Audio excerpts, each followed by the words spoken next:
அனைவருக்கும் வணக்கம். இது உங்கள் பார்த்தி டாக்ஸ். அஞ்சலி அம்மாள் அவங்கள பற்றி நம்ம பார்த்துட்ருக்கோம். இது நிறைவு பகுதி.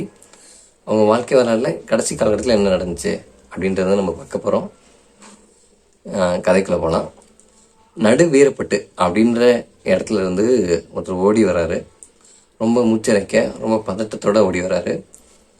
அவர் சொன்ன தகவல் அஞ்சலி அம்மாவுக்கு அப்படியே ரொம்ப ஷாக் ஆகுது. அஞ்சலி அம்மாவுக்கு அவர் என்ன சொன்னார்னா, அம்மா நாங்கள் கூலி வீர் தறி ஓட்டுறோமா, எங்களுக்கு ரொம்ப கூலி கம்மியாக தான் கொடுத்துட்டு இருந்தாங்க.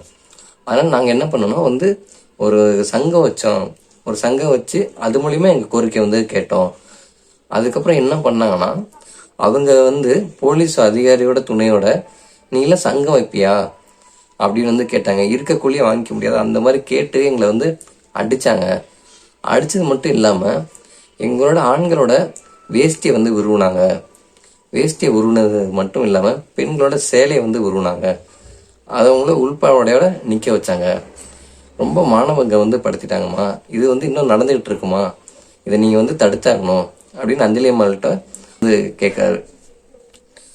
உடனே அவங்க கலெக்டர் ஆஃபீஸுக்கு போகிறாங்க. நேராக கலெக்டர் ஆஃபீஸ் போய் கலெக்டர்கிட்ட நேராக சொல்கிறாங்க, இது நீங்கள் இப்போ தடுத்து நிறுத்தலைன்னா உங்கள் மனைவியை இதே மாதிரி நான் காங்கிரஸ் தொண்டரில் வச்சு கூட்டிகிட்டு போவேன், அப்படியே ஊர்வலமாக கூட்டிகிட்டு போவேன். உங்களுக்கு சம்மந்தமா? அரை நிர்வாணத்தோட உங்கள் மனைவி ஊர்வலமாக போகிறதுல உங்களுக்கு விருப்பம் இருக்கா அப்படின்னு கேட்குறாங்க. நீங்கள் இது தடுக்கலைன்னா இதை நான் செய்வேன், என் மேலே என்ன வேணால் நீங்கள் பண்ணிக்கோங்க, ஆக்ஷன் எடுத்துக்கோங்க அப்படின்னு கலெக்டர்கிட்ட நேரடியாக சவால் விடுறாங்க. பதறி போயிட்டாரு. என்ன பண்ணணும் உடனே எல்லாத்தையும் ஸ்டாப் பண்ணுறாரு. யார் யார் போலீஸ் அதிகாரி பண்ணாலும் அவங்க மேலே ஆக்ஷன் எடுக்கிறாரு. அதுக்கப்புறம் அந்த அந்த அந்த அந்த சூழல் அவங்களுக்கு என்ன வேணுமோ அது கிடச்சிருச்சு. அப்புறம் இது அஞ்சலி அம்மாவுக்கு ரொம்ப நன்றி சொல்கிறாங்க. அந்த மக்கள் நன்றி சொல்கிறாங்க. அதுக்கப்புறம் அஞ்சலி அம்மாள் எம்எல்ஏ ஆகுறாங்க. அஞ்சலி அம்மாள் எம்எல்ஏ ஆகிட்டாங்க. இப்போ என்ன பண்ணுறாங்கன்னா சட்டமன்றத்துக்குள்ளே போகிறாங்க. சட்டமன்றத்தில் அவங்க முதல் கோரிக்கையை என்ன இருக்கிறாங்கன்னா, எனக்கு நம்ம எதுக்காக போராடணும், இந்த விடுதலைக்காக போராடிட்டு இருக்கோம்.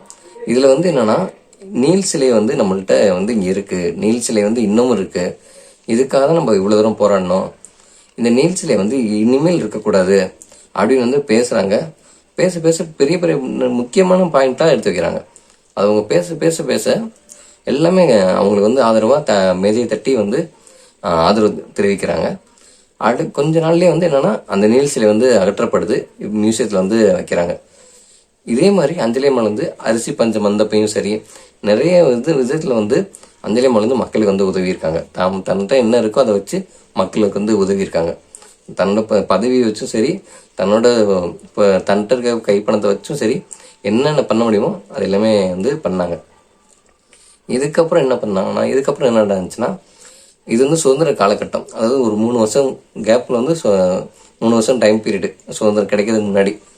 அப்போ என்ன பண்ணுறாங்கன்னா, எல்லாருமே சுதந்திரத்தை பற்றி பேசிகிட்டு இருக்கப்போ இவங்க இனிமேல் சுதந்திரத்தை பற்றி பேசவே கூடாது அப்படின்னு பேசுகிறவங்க எல்லாத்தையுமே கைது பண்ணுறாங்க. அதே மாதிரி தலைவர்களை தேடி தேடி கைது பண்ணுறாங்க. அப்போ என்ன பண்ணுறாங்கன்னா, அப்போ பேசுறதுக்கு ஆள் இல்லாமல் போகுது. அதிகமாக பேசுறதுக்கு ஆள் இல்லை. அப்போ அஞ்சலி அம்மாளும் இப்போ நானும் உள்ளே போயிட்டால் என்ன ஆகுறது அப்படின்னு அவங்க யோசிக்கிறாங்க. அப்போ நம்ம கொஞ்ச நாளைக்கு இங்கே யாருக்கும் தெரியக்கூடாது அப்படின்னு தலைமறைவாகிறாங்க. தலைமறைவாகி என்ன பண்ணுறாங்கன்னா, ஒவ்வொரு நாடகம் நடிப்பாங்களே, அவங்க கூத்து பண்ணுறவங்க, நாடகம் நடிக்கிறவங்க அவங்களா தேடி போகிறாங்க. நீங்கள் உங்கள் பாட்டு பாடுவீங்களே, அந்த பாட்டில் தேசபக்தி பாட்டை நீங்கள் பாடுங்க அப்படின்னு எல்லாத்துட்டையும் கோரிக்கை வைக்கிறாங்க. இதே மாதிரி அதுவும் ஏற்றுக்கிறாங்க அவங்க. இது எல்லாமே நடந்து முடிஞ்சிருச்சு. அப்புறம் நேரம் அவங்க அவங்க வீட்டுக்கு வராங்க. ஒருத்தட்ட சொல்லி அனுப்புகிறாங்க, இப்போ எனக்கு கைது பண்ணிக்க சொல்லுங்கள் அப்படின்னு சொல்லி அனுப்புகிறாங்க. இந்த கேப்பில் என்ன நடந்துச்சுன்னா, அஞ்சலி அம்மாள் உங்கள் வீட்டில் இருக்காங்களா, உங்கள் வீட்டிலாம் இருக்காங்க அப்படின்னு ஒவ்வொருத்தர் வீட்லேயும் அஞ்சலி அம்மாள் இருக்காங்களான்னு கேட்டு ரொம்ப கேட்டது மட்டும் இல்லாமல் அவங்களோட வீட்டை சேதப்படுத்தி, அதே மாதிரி அவங்க இருக்க முடியாத அளவுக்கு அவங்கள அடித்து உடைச்சி அவங்களையும் காயப்படுத்தி ரொம்ப போலீஸ் தீவிரமாக மக்களை காயப்படுத்தினாங்க. இதில் ஒருத்தரோட பதிவு மட்டும் நம்மளுக்கு இதில் கிடச்சிச்சு. அவங்களோட இடத்த ரொம்ப சேதப்படுத்திட்டாங்க. அதே மாதிரி அவரையும் இன்னும் அடித்து உடச்சிட்டாங்க. அப்புறம் ரொம்ப காயப்படுத்தி அவர் இனிமேல் இங்கே இருக்கவே முடியாதுன்ற அளவுக்கு அந்த தெருவே நாசமாக்கிட்டாங்க. அவர் அதுக்கப்புறம் என்ன பண்ணாங்கன்னா, கையில் இருந்த பணத்தை வச்சு ஒரு 2 போர்வை வாங்கி 3-4 போர்வை வாங்கி போர்வை விற்று பழச்சாரு. அந்த ஸ்டேஜில் அந்த அளவுக்கு வந்து போலீஸ் வந்து உக்கிரமாக இருந்தாங்க அஞ்சலியம்மாள் மேலே. அதுக்கப்புறம் போலீஸ் வந்து என்ன பண்ணாங்கன்னா சிறையில் வந்து வைக்கிறாங்க. இதே சிறையில் வைக்கிறப்ப இவங்கள இனிமேல் வந்து வெளியே வரக்கூடாது அப்படின்னு வந்து போலீஸ் வந்து நினைக்கிறாங்க. போலீஸ் நினைக்கிறதுனால அவங்க வேற என்னென்ன பண்ணலான்ட்டு அவங்க வந்து யோசிக்கிறாங்க. அப்போதான் தமயந்தி அப்படின்னு வந்து ஒருத்தங்க வந்து வராங்க. அவங்க மேலே வந்து ஒரு குற்றம் இருக்குது. அதனால அவங்க என்ன பண்ணுறாங்கன்னா இவங்க வந்து யூஸ் பண்ணிக்கலாம். அவங்க யாருன்னா கள்ளுக்கடை வச்சு வியாபாரம் பண்ணவங்க, அஞ்சலி அம்மாளால் நேரடியாக பாதிக்கப்பட்டவங்க. அஞ்சலி அம்மாள் வந்து கல்லுக்கு எதிராக வந்து போராடிட்டே இருந்தாங்க. இதனால என்னாச்சுன்னா நீ வந்து எங்களுக்கு வந்து உதவி பண்ணா உனக்கு இனிமேல் நாங்கள் வந்து உதவி பண்ணுறோம் அப்படின்னு ஒரு அக்ரிமெண்ட் மாதிரி வந்து போலீஸ் வந்து சொன்னாங்க. சரி நானும் பண்ணுறேன், என்ன பண்ணணும், அஞ்சலி அம்மாளை பற்றி நீ அவதூறு வந்து பரப்பணும், அதனால என்ன பண்ண முடியுமோ நீ பண்ணிக்கோ அப்படின்னு வந்து போலீஸ் வந்து சொல்கிறாங்க. அவங்களும் வந்து உள்ளே போகிறாங்க. உள்ளே போயிட்டு என்ன பண்ணுறாங்கன்னா பேச ஆரம்பிக்கிறாங்கன்னா அஞ்சலி அம்மாள் அந்த பக்கம் போனதுக்கப்புறம் அஞ்சலி அம்மாவில் ஜாதி என்ன, அவங்க வந்து ஜாதி பற்றி தான் பழகுறாங்க அப்படின்ட்டு என்ன பண்ண முடியுமோ அதெல்லாம் பேசுகிறாங்க. பட் எதுவுமே எடுபடாதது என்ன பண்ணுறாங்கன்னா அஞ்சலி அம்மாள் அன்னைக்கு வந்து அவங்கள்ட்ட புடவையோட அந்த இன்னொருத்தவங்க வந்து சிறைக்கிறது வாங்கி கட்டிக்கிறாங்க.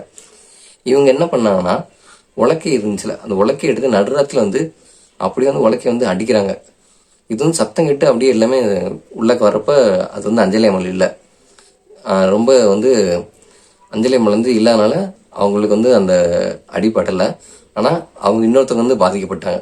இதனால அவங்களுக்கு வந்து இன்னும் கூடுதல் வந்து பனிஷ்மெண்ட் வந்து அவங்களுக்கு கிடைக்கிது. அஞ்சலி அம்மாள் அதுக்கப்புறம் விடுதலை ஆகிறாங்க. நேராக வந்து இவங்க எங்கே இருக்காங்க, நல்லா இருக்காங்களா அப்படின்னு இவங்களை கேட்டு இவங்க இடத்துக்கு போய் அங்கே எங்கள் ஹாஸ்பிட்டலில் அவங்கள போய் பார்த்து அவங்களுக்கு வந்து ஆறுதல் சொல்லி நீ திரும்பி வா அப்படின்னு சொல்லி அவங்களுக்கு வந்து ஆறுதல் சொல்லிட்டு வராங்க. இப்படி வந்து விடுதலை ஆகிட்டாங்க. அதுக்கப்புறம் நிறைய போராட்டங்கள் அது மாதிரி பண்ணிகிட்டு இருக்காங்க. அதுக்கப்புறம் என்ன ஆகுதுன்னா சுதந்திரம் வந்து நமக்கு கிடைக்கிது. சுதந்திரம் வந்து கிடைச்சதுக்கப்புறம் என்ன பண்ணுறாங்கன்னா நேரு வந்து டெல்லியில் வந்து கொடியேற்றுறாரு. டெல்லியில் வந்து அவர் கொடியேற்றினதுக்கப்புறம் கடலூரில் அஞ்சலி அம்மாள் வந்து கொடியேற்றணும், துறைமுகத்தில் வந்து கொடியேற்றணும் எல்லாருமே வந்து கோரிக்கை வைக்கிறாங்க. அதனால் அஞ்சலி அம்மாள் என்ன பண்ணாங்கன்னா ஓகே நான் வந்து கொடியேற்றுறேன்ட்டு அங்கே வைக்கிறாங்க. அதுக்கப்புறம் எல்லா பள்ளிகள்லையும் அஞ்சலி அம்மாளை கூப்பிட்றாங்க. இப்போ எல்லா பள்ளிகள்லையும் போய் அஞ்சலி அம்மாள் வந்து கொடியேற்றுறாங்க. இந்த மாதிரி அவங்க எல்லாத்துட்டையும் போய் இந்த மாதிரி நல்லா அதுக்கப்புறம் எல்லாமே வந்து நல்லா தான் போயிட்டு இருந்துச்சு. அதுக்கப்புறம் என்னாச்சுன்னா காந்தி வந்து இறந்துடுறாரு. அவர் வந்து சுட்டு கொல்றாங்க. இந்த சுட்டு கொன்ன செய்தி வந்து அஞ்சலி அம்மாளுக்கு வந்து எல்லாம் தெரிய வந்ததுக்கப்புறம் அஞ்சலி அம்மாளுக்கு தெரிய வருது. அவங்க வந்து அப்படியே பிளாங்க் ஆகிட்டாங்க. ஏன்னா காந்தியை தான் வந்து ஒரு குருவாக ஏற்று அவங்க வந்து இந்த அரசியல் பயணத்தை வந்து ஆரம்பிச்சிருந்தாங்க. பட் அவர் வந்து காந்தி இறந்ததுக்கப்புறம் அவங்களுக்கு வந்து பிளாங்க் ஆயிடுச்சு எல்லாமே. அதுக்கப்புறம் என்ன பண்ணலாம் அப்படின்னு அவங்க யோசிக்கிறாங்க. காந்தி தான் சொல்லியிருந்தாரு இனிமேல் நம்ம வந்து சுதந்திரம் கிடைச்சிருச்சுன்னா நீங்கள் வந்து கிராமத்துக்கு சென்று அவங்களுக்கு வந்து சேவை செய்யுங்க அப்படின்னு காந்தி வந்து முன்னாடியே சொல்லியிருந்தாரு. அதே மாதிரி நம்மளும் ஒரு கிராமத்துக்கு போனாங்க அப்படின்னு கணவர்கிட்ட வந்து கேட்குறாங்க. அவரும் சரிமா போகலாம் அப்படின்னு சொல்லி கிராமத்துக்கு அப்படியே ஷிஃப்ட் ஆகுறாங்க. அப்புறம் வந்து அவங்க கிராமத்துலேருந்து என்ன பண்ண முடியுமோ சேவைகள் அதை வந்து அங்கே தொடர்ந்துட்டு இருந்தாங்க. இதோட வந்து இந்த கதை வந்து என்னோட வாழ்க்கை வரலாறு வந்து நம்மளுக்கு முடியுது. தேங்க்யூ.